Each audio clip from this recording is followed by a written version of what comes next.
Well, hello, my YouTube friends. Steve here again. And I'm out walking, getting some more exercise, and I figured, okay, maybe this is a good time to have another story time like we did the other day. Nothing especially awesome about this story, but happened to me and the adventure wifey this past weekend. So I'll tell you the story. It won't take long.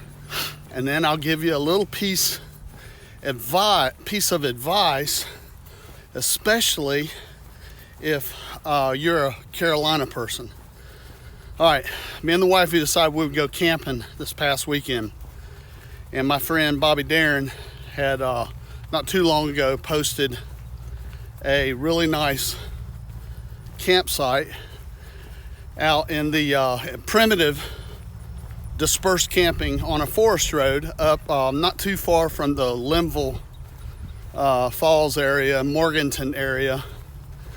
So I call him up, Bobby, send me that site. He does. So we decided that we would head up there pretty early Saturday morning, because I said, well, you know, being a weekend, let's get up there a little early, find us a spot.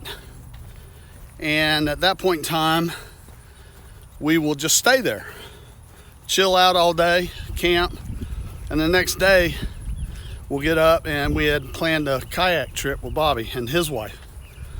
So we leave out pretty early. Takes us maybe a couple hours to get there. We find this forest road, you know, and we both got our fingers crossed, hopefully no one's in that spot we want. We started going down this road, and oh my God, I thought we were in the Walt Disney camping world in Orlando, like on July the 4th weekend. Freaking mass of humanity. People everywhere. Oh my God. Of course that spot was taken. I went right to it. Every spot was taken. Everything. It was a traffic jam. It's a small gravel road. I'm in the van. People are coming, people are going, having to move over. Can't, you know, it's basically a one-lane road. It was a cluster, you know what. So I tell you what, let's go over to the Linville Gorge. Highway 105 over there is a long gravel road, 13 miles long actually. A lot of dispersed sites on it. It's free, first come, first serve. I said, there's no way we won't find a site over there on 105. So we head over to 105 in the Linville Falls area, and it's like, okay, let's be positive. We get over there to 105, and keep in mind, 105 is a 13-mile gravel road. The moisture content on that gravel road was -20, and the traffic looked like NASCAR. I mean, it was like WTH. I'll use WTH. Oh my God. Now I got 2 kayaks in the van, which meant that they stick out the back. So, you know, there was a big gap in the back of the adventure van. And the Sahara Desert hasn't seen dust storms this violent. So we started the whole route on 105 looking. Every freaking spot was taken. Every car that would pass us created such a massive dust storm. The inside of my van was completely covered. By the time we got to the end of 105, my wife had a white shirt on.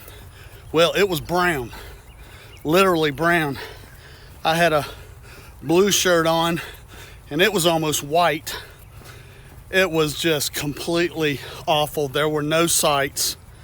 The people that did have sights, and they were close to the road, every car that would pass would cover them up completely in dust.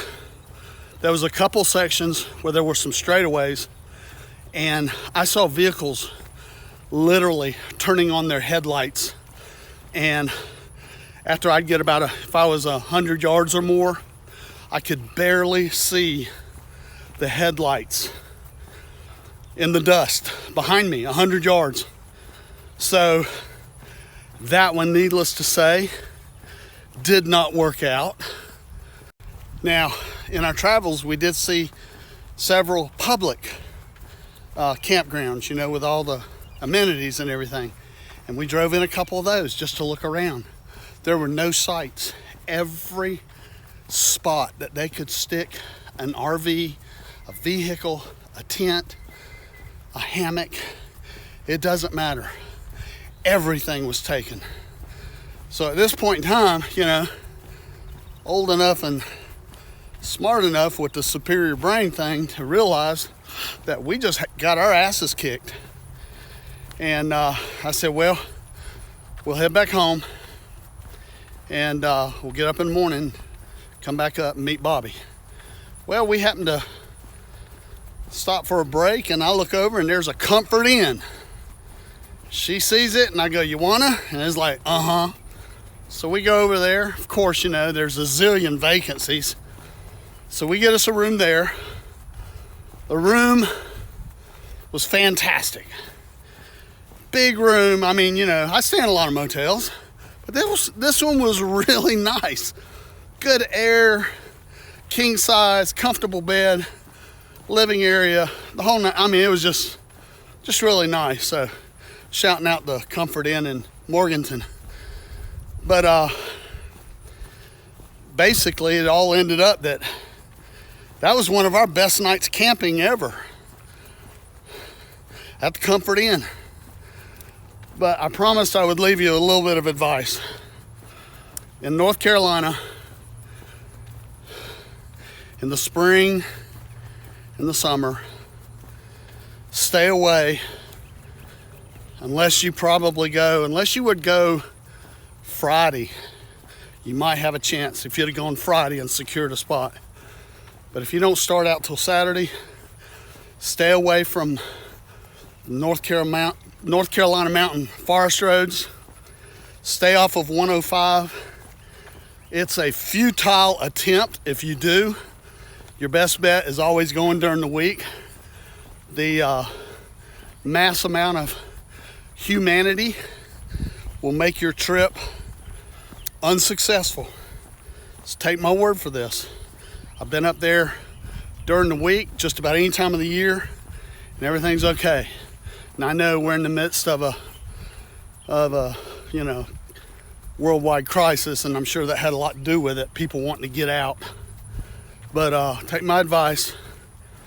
If you're gonna go, find some dispersed camping in North Carolina in the mountains on forest roads and stuff like that. You better go Thursday and Friday and get your spot and just hang on. Because other than that, you're not gonna do it. But anyway, that's my story about the best night of camping I've had in a long time. All right, y'all, I'm gonna wrap this one up, and I'll see you next video.